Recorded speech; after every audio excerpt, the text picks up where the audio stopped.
Hey there, welcome to ProTech. Today's video was submitted by Dylan Benson.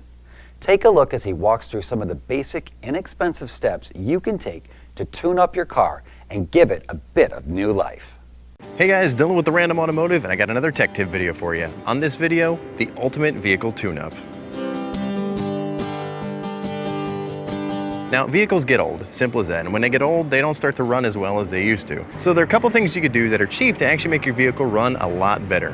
One of the easiest things to do is a fuel system cleaner. You can get this at any auto parts store or even Walmart.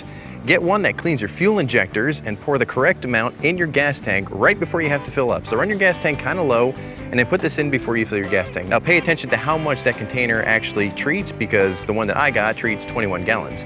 My car's got a 16-gallon tank. You don't need to dump the whole thing in there. The next thing is your air filter. Now I have a cold air intake and I have a reusable filter, so I'm just going to wash this out, oil it back up, and stick it back in. But if you don't have this, pop off your air box lid and look at your filter. If it looks brown or it's got dirt or leaves in it, replace it. It's pretty cheap. Just go to your auto parts store, get what you need, pop this one out, put the new one in.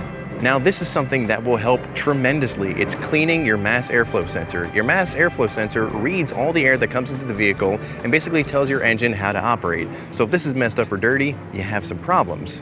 Now go to your local auto parts store and get some mass airflow sensor cleaner. It's only a couple bucks. Then go find your mass airflow sensor. It's plugged into your air intake tube. You usually find it with a couple Torx screws. So unscrew that, unplug it, and pull it out and hit it with your cleaner. Spray it as directed by your cleaner, but basically you just spray it down a little bit, wait a couple seconds, and put it back in. This will help tremendously if this is dirty. Now be careful, this is a delicate electronic device. If you do damage it, your vehicle is not going to run properly. Now this one is a little bit more labor intensive, so it's not for the faint of heart, but it is easy. And this is cleaning your throttle body. Your throttle body is a valve that opens and closes and determines how much air is actually coming into the vehicle based off of the pressure that you apply in the gas pedal, the mass airflow sensor, etc., etc. So you want to make sure this is clean. You know you'll have a problem with your throttle body is if when you put your vehicle in park, it sputters or it might even stall out. That's usually a sign that you need to clean your throttle body.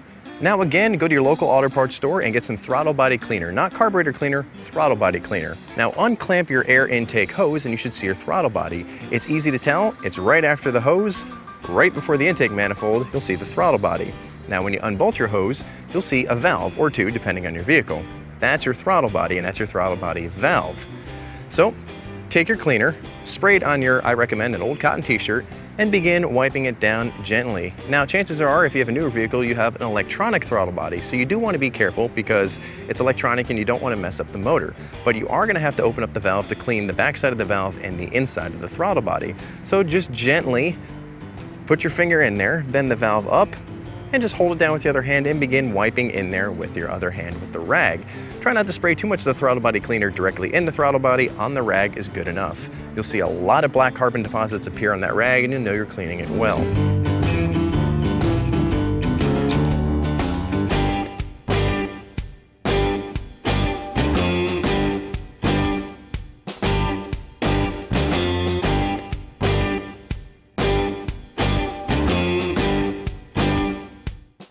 And hook everything back up and you're good to go. The last thing is your spark plugs. Check with your manual to see when your spark plug should be replaced. This is essential to making sure your vehicle has a good spark and detonation of the fuel in there. Spark plugs can be really easy or really complicated depending on your vehicle. All you need is a ratchet and a spark plug socket, which you can get at any hardware store. Now go one at a time so that we don't mess up your firing sequence. Simply remove the spark plug wire, unscrew your spark plug, put the new one back in, and put the wire back on. Again, do it one at a time so you don't mess up your firing sequence order. And that's really all there is to it. For a few bucks, you could really make your vehicle run close to new again. If you like these kind of tech tips, make sure you turn that ignition on the subscribe button, and don't forget to like us on Facebook and follow us on Twitter for some exclusive content. For a full write-up of this, head on over to therandomautomotive.com, link in the description. Thank you very much for watching, guys, and I will see you on the next video.